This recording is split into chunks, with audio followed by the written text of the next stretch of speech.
Bismillahirrahmanirrahim. Assalamualaikum warahmatullahi wabarakatuh. Alhamdulillahilladzi 'allamal Qur'an khalaqal insan wa 'allamahul bayan. Wassalatu wassalamu ala khairil anam sayyidina wa habibina wa syafiina maulana Muhammadin wa ala alihi wa ashabihi wa ala manittaba'an nur allazi unsila ma'ahu ila yaumil furqan, amma ba'du. Bapak Ibu jamaah maghrib yang dirahmati dimuliakan oleh Allah SWT, insyaallah malam ini kita lanjutkan kembali kajian kita, kajian tafsir ayat Al-Quran. Terakhir kita telah sampai pada ayat yang ke-100 dari surah Al-Anbiya, urutan surah yang ke-21. Pada ayat 98, 99 dan 100 Allah Subhanahu wa taala menjelaskan tentang penghuni neraka Jahannam. Di ayat 98 misalnya Allah berfirman, "Innakum wa ma ta'buduna min dunillahi hasabu jahannam antum laha waridun." Innakum, sesungguhnya kalian wahai orang-orang yang kafir, wa ma ta'buduna min dunillah, dan yang kalian sembah selain Allah, ya, hasabu jahannam akan menjadi kayu bakarnya, bahan bakarnya neraka jahannam. Antum laha waridun, kalian pasti akan memasukinya. Ketika ayat ini turun, ada yang kemudian menanyakan kepada Nabi Shallallahu Alaihi Wasallam, "Ya Rasulullah, pada ayat tadi Allah menyatakan bahwa orang yang kafir dan apa yang mereka sembah akan menjadi bahan bakarnya neraka Jahannam. Lalu bagaimana dengan para malaikat? Karena ada yang menyembah malaikat, apakah juga akan menjadi bahan bakarnya neraka Jahannam? Bagaimana dengan para nabi? Ada nabi yang disembah, misalnya Nabi Isa alaihissalam, apakah juga akan menjadi bahan bakarnya neraka Jahannam? Bagaimana dengan orang soleh yang disembah seperti Uzair, apakah juga akan menjadi bahan bakarnya neraka Jahannam?" Maka atas pertanyaan itu Allah memberikan jawaban pada ayat yang ke-101. Allah SWT berfirman, "Innalladzina sabaqat lahum minna al-husna ulaika anha mub'adun." Innalladzina sabaqat lahum minna al-husna. Sesungguhnya mereka-mereka yang sejak dahulu telah ada ketetapan yang baik dari kami, maka mereka dijauhkan dari neraka. Di para malaikat, para nabi, orang-orang yang soleh sejak dahulu sudah ditetapkan kebaikan atas mereka, maka tidak termasuk dalam golongan itu. Di riwayat yang lain juga disebutkan bahwa Nabi SAW kemudian menjelaskan bahwa yang dimaksud dengan orang yang kafir dan apa yang mereka sembah akan menjadi bahan bakarnya neraka Jahannam, yaitu apa yang mereka sembah dan mereka ridha. Mereka ridha. Mereka senang, mereka menerima dijadikan sebagai sembahan. Sementara para malaikat, para nabi, orang saleh, kan mereka tidak ridha dijadikan sebagai sembahan. Apakah Nabi Isa ridha, senang hatinya dijadikan sebagai Tuhan? Tidak. Apa malaikat ridha, menerima dijadikan sebagai Tuhan? Tidak. Maka mereka tidak masuk dalam kategori yang dimaksud di ayat 98 tersebut. Yang dimaksud, yang disembah dijadikan Tuhan dan rela dijadikan sebagai Tuhan. Bahkan meminta untuk disembah dijadikan sebagai Tuhan. Seperti misalnya Fir'aun, minta untuk dijadikan sebagai Tuhan. Ada juga yang memahami ayat 101 dengan makna yang bersifat umum. Tidak hanya khusus para malaikat, nabi dan orang saleh tadi, tapi siapa saja yang taat. Maka siapapun yang telah ditetapkan oleh Allah SWT kebaikan Al-husna yang dimaksud di sini adalah surga. Misalnya di satu ayat Allah berfirman, lilladzina ahsanu al-husna wasiyada. Bagi orang yang berbuat baik akan mendapatkan husna, balasan kebaikan. Balasan kebaikan itu surga. Wasiyada, dan akan mendapatkan tambahan selain surga. Tambahan apa itu? Ru'yatullah, yaitu kenikmatan memandang Allah Subhanahu wa ta'ala. Itu ayat yang ke-101. Nah, la yasma'una hasisaha wa hum fi mastahat anfusuhum khalidun. La yasma'una hasisaha. Mereka tidak mendengarkan ketika berada di surga, mereka tidak mendengarkan hasis. Hasis dari kata his. Mana awalnya adalah indra, tapi yang dimaksud di sini hasis, suara desis. Jadi suara desisnya saja neraka tidak terdengar masuk ke dalam surga. Suara desisan pun tidak terdengar sama sekali. Ya, begitu juga suara kobaran api neraka tidak terdengar masuk sampai ke dalam surga. Padahal suara kobarannya sungguh sangatlah besar. Tapi suara kobaran neraka itu tidak sampai masuk ke dalam surga. Tidak didengar oleh para penghuni surga. Wahum fi mastahat anfusuhum khalidun. Mereka yang ada di dalam surga kekal menikmati apa yang mereka inginkan. La yahsunuhumul fasaul akbar. Mereka tidak pernah bersedih hati atas al-fasa al-akbar. Fasa al-akbar yaitu malapetaka yang besar yang akan dialami oleh manusia di padang mahsyar kelak. Jika semua manusia dari yang pertama sampai yang terakhir dikumpulkan di satu padang yang sangat luas. Dan pada saat itu matahari didekatkan di atas kepala sehingga manusia mengeluarkan keringat dengan porsi yang berbeda-beda. Suasana yang sangat mencekam. Tapi suasana yang mencekam itu tidak membuat sedih. Ya, orang-orang yang taat kepada Allah Subhanahu wa taala. Wa tatalaqahumul malaika.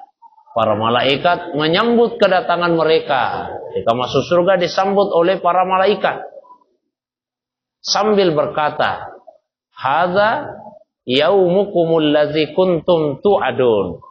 Inilah hari yang sejak dulu telah dijanjikan kepada kalian sejak kalian ada di dunia. Jadi seperti inilah uslub gaya bahasa Quran. Kalau sudah menceritakan penghuni neraka, maka akan diceritakan penghuni surga. Sebelumnya yang dicerita penghuni neraka jahanam, maka pada ayat ini yang diceritakan adalah penghuni surga. Supaya manusia selalu berada pada dua perasaan. Antara perasaan khauf, rasa takut kepada Allah ketika mendengar kisah penghuni neraka, dan ada raja, ada pengharapan ketika mendengar kisah tentang penghuni surga. Yaumanat wis sama katayis sijil lil kutub. Pada hari kata Allah kami melipat-lipat langit.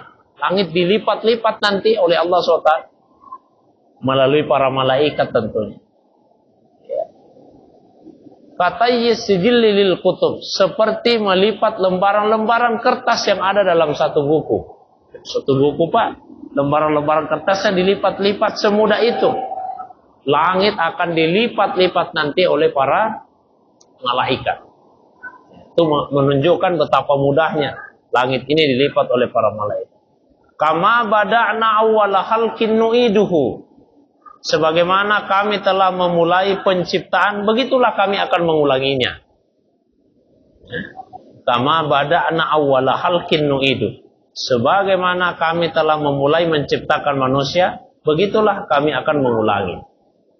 Jadi suatu hari Nabi menyampaikan kepada para sahabat termasuk Aisyah yang mendengar, "Innakum mahsuruna yaumal qiyamah uratan hufatan ghairal mahtun." Oh, nanti kalian itu akan dikumpulkan di hari kemudian dalam keadaan uratan, telanjang bulat, hufatan, tanpa alas kaki, ghaira mahtun, dalam keadaan tidak disunat, tidak dikhitan. Maka Aisyah heran kemudian bertanya, "Ya Rasulullah, Apa benar akan seperti itu model kita nanti di hari kemudian? Kata Nabi, ya begitu Aisyah. Nabi baca penggalan ayat ini. Kama bada'na awwala khalqin nu'iduhu. Sebagaimana kami telah memulai awal penciptaan, begitulah kami mengulanginya. Waktu kita diciptakan pertama kali, Pak, telanjang bulat. Kita juga datang ke dunia telanjang bulat. Tidak ada yang berpakaian. Kita datang di dunia juga tanpa alas kaki. Kita datang ke dunia dalam keadaan tidak disunat. Begitulah Allah SWT akan mengulangi penciptaan manusia. Dalam keadaan uratan, telanjang bulat, kufatan, tanpa alas kaki, gairah mahtun. Dalam keadaan tidak dikhitan. Wa dan alaina. Itulah ancaman dari kami, kata Allah. Ya, dan sekaligus janji dari kami. Inna kunna fa'ilin.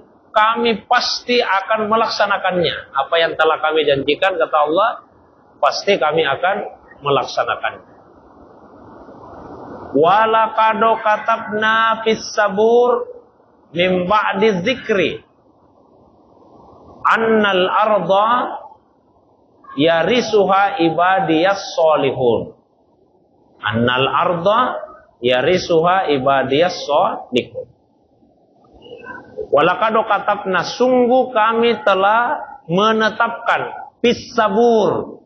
Sabur itu dari kata zabara. Zabara artinya menulis.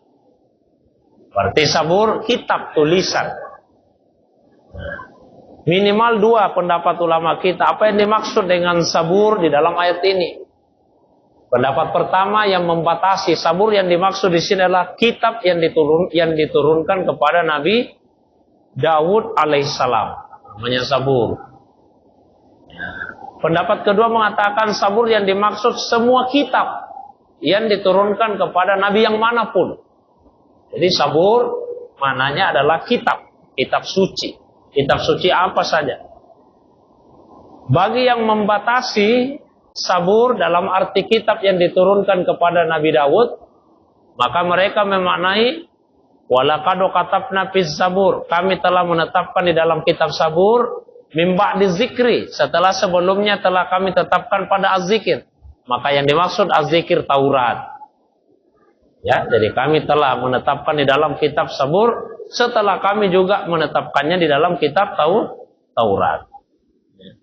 Ada ulama yang memahami kalau sabur berarti semua kitab yang dituliskan kepada para nabi, maka zikir yang dimaksud adalah Lauh Mahfuz. Lauh Mahfuz. Ya.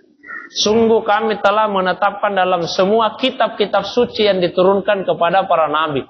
Seperti kami telah menuliskan sebelumnya di Lauh Mahfuz. Jadi di hadis itu memang Lauh Mahfuz disebut zikir. Misalnya di dalam hadis disebutkan Kanallahu walam yakun syai'un ghaira. Allah sudah ada. Selain Allah tidak ada. Satu-satunya yang ada hanya Allah saja. Kanallah walam yakun syai'un ghaira. Selain Allah tidak ada. Wa kana arsyuhu 'alal ma'. Lalu arasnya Allah ada di atas air. Wa kataba fi dzikri kulla syai'. Lalu Allah menetapkan segala sesuatu di az-zikir. Az-zikir yang dimaksud Lauh Mahfuz. Sama ayat ini. Ya, setelah kami tetapkan di Lauh Mahfuz, maka begitu juga pada kitab-kitab yang diturunkan kepada semua nabi ada satu ketetapan. Apa itu? Annal arda yarisuha ibadiyas solihun. Bahwa bumi itu akan dipusakai, diwarisi oleh hamba-hambaku yang soleh. Jadi pada akhirnya dunia ini akan dikuasai oleh hamba-hamba Allah yang soleh. Karena itu pusaka. Dipusakai oleh orang-orang yang saleh. Pada akhirnya nanti, meskipun silih berganti, keadaan yang berkuasa di dunia orang taat, penguasa yang taat, kadang penguasa yang zalim, tapi pada akhirnya bumi ini akan dipusakai, kata Allah, oleh ibadiyas salihun. Hamba-hambaku yang saleh. Inna fi hadza labalagan liqaumin abidin. Sesungguhnya pada yang demikian ini, ya, benar-benar menjadi petunjuk, balagan, petunjuk yang lengkap liqaumin abidin, bagi para penyembah, ya, bagi orang-orang yang ahli ibadah. Dalamnya ada petunjuk yang lengkap bagi para ahli ibadah. Ibadah itu ada yang sifatnya ibadah zahir, ibadah tubuh saja. Ada ibadah qalbi, ibadah hati saja. Ada ibadah ruh, ya. Ada ibadahnya tubuh, itu disebut ibadah. Bahasa Indonesianya ibadah juga. Ibadahnya hati disebut dengan ubudiyah. Bahasa Indonesianya penghambaan.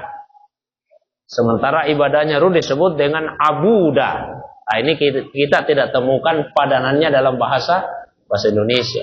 Itu 3 tingkatan ibadah. Ibadah tubuh, ubudiyah, ibadah hati, dan abudah, ibadah ruh kepada Allah Subhanahu wa taala. Wa ma arsalnaka illa rahmatan lil alamin. Dan kami tidak mengutusmu ya Muhammad sallallahu alaihi, kecuali menjadi rahmat bagi seluruh alam semesta. Ayat ini mengisyaratkan bahwa yang pertama diciptakan oleh Allah itu adalah Rasulullah, nur Rasulullah sallallahu alaihi wasallam, nur Nabi. Ya, karena beliau rahmat bagi seluruh alam semesta. Rahmat itu mesti mendahului alam semesta. Kalau lebih dahulu alam sebelum Nabi dicipta, berarti pada saat itu alam tidak dirahmati. Karena Nabi lah yang dijadikan oleh Allah sebagai rahmat bagi seluruh alam semesta. Maka lebih dahulu rahmat itu ada, diciptakan oleh Allah, yaitu nur Nabi sallallahu alaihi wasallam, lalu dijadikan sebagai rahmat bagi seluruh alam semesta. Ayat ini pendek, 5 kata, 25 huruf, tapi sudah mewakili unsur-unsur agama ini. Allah yang mengutus, ya. Kemudian Nabi yang diutus, kedudukan beliau sebagai rahmat, dan kepada siapa beliau diutus. Jadi 4 unsurnya sudah ada. Allah yang mengutus, Nabi yang diutus, kedudukan beliau sebagai rahmat yang diutus oleh Allah, dan yang keempat kepada siapa beliau diutus, yaitu rahmatan lil alamin. Wa ma arsalnaka illa rahmatan lil alamin. Kami tidak mengutusmu ya Muhammad kecuali untuk menjadi rahmat bagi seluruh alam semesta. Maka kata Nabi sallallahu alaihi wasallam, ya, Allahu al-mu'ti, Allah yang memberi rahmat, wa ana al-qasim, dan saya yang membagi-bagi rahmat itu. Jadi semua rahmat itu melalui Nabi. Karena Allahu mu'ti, Allah yang memberi rahmat kepada Nabi, wa ana, dan saya kata Nabi al-qasim, yang membagi-bagi rahmat itu kepada seluruh makhluk. Itulah diantara keistimewaan Rasulullah sallallahu alaihi wasallam. Di antara rahmat, bahkan rahmat yang terbesar yang Nabi kenalkan kepada manusia, yaitu tauhid, mengenali Allah, mengenali dan memahami keesaan Allah. Karena rahmat-rahmat yang lain tidak ada nilainya kalau kita tidak dikaruniai rahmat tauhid ini. Kita dikasih rahmat berupa harta, jabatan, popularitas, macam-macam. Kita tidak beragama, tidak ada gunanya. Rahmat terbesar itu tauhid. Maka di ayat berikutnya langsung dilanjutkan. Qul, sampaikan kepada umatmu, innama yuha ilayya, sesungguhnya telah diwahyukan kepadaku, annama ilahukum ilahu wahid. Tuhan kalian itu adalah Tuhan yang satu. Fahal antum muslimun, maka apakah kalian berserah diri?